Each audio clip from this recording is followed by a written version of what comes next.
কেউ যখন মামলা বাণিজ্যে ব্যস্ত, পুলিশ তখন তাদের সহায়তা করছে।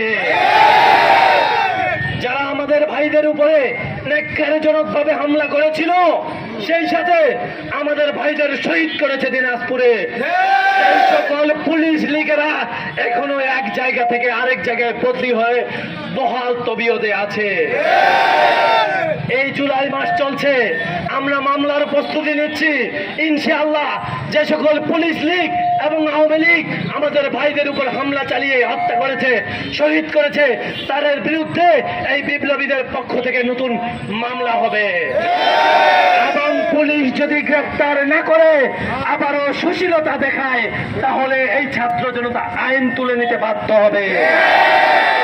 এবং গোপালগঞ্জের মতো এই বাংলাদেশের মাটিতে যে জায়গায় যে সকল পতিত আওয়ামী লীগ এখনো ফেসবুকে হুমকি দামকি দিচ্ছে, তাদেরকে আমরা দেখে নিব ইনশাআল্লাহ।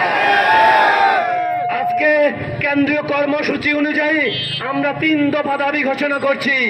আমাদের 3 দফা দাবির প্রথম দফা, পুলিশ ব্যবস্থার অতি দ্রুত সংস্কার করতে হবে। পুলিশের আর মামলা বাণিজ্য জড়িত থাকা চলবে না।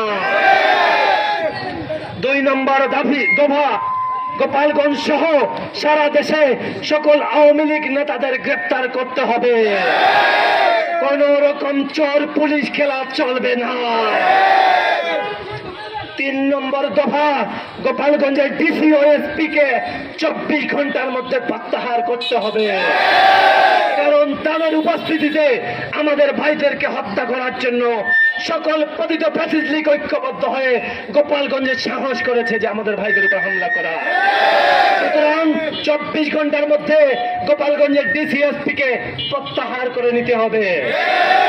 এবং সেই সাথে আমাদের বাংলাদেশের এই জুলাই অভ্যুত্থানের বিপ্লবীদের 1 দফা দাবি, সেটা হচ্ছে বর্তমান আইন উপদেষ্টা আমাদের সাথে যে চোর পুলিশ খেলা শুরু করেছে এবং বিচার ব্যবস্থা থেকে আওয়ামী লীগ খুনিদেরকে যে একের পর এক জামিন দেওয়া হচ্ছে, এর বিরুদ্ধে অর্থাৎ আমাদের যে উপদেষ্টা মন্ডলী আছে, সেই সকল সুশীল যারা আছে উপদেষ্টা মন্ডলীতে, তাদেরকে অতি দ্রুত পদত্যাগ বা প্রত্যাহার করে নতুন উপদেষ্টা সেখানে বসাতে হবে।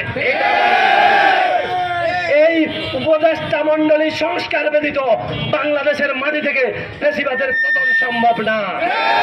সুতরাং উপদেষ্টা মন্ডলী সংস্কার করতে হবে, সেই সাথে জুলাই সনদ দিতে হবে এবং আওয়ামী লীগের বিচারে বাংলাদেশের মাটিতে নিশ্চিত করতে হবে।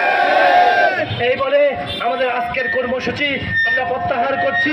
পরবর্তী কর্মসূচি 3 দফা দাবিতে আপনারা আবার আমাদের যে সোশ্যাল মিডিয়া আছে সেই সকল জায়গায় আপনারা পেয়ে যাবেন ইনশাআল্লাহ। ধন্যবাদ প্রিন্স মিডিয়া, সাংবাদিক এবং প্রশাসনের ভাইরা যারা আমাদের সহযোগিতা করেছেন এবং বিপ্লবী ছাত্র জনতাকে সকলকে ধন্যবাদ।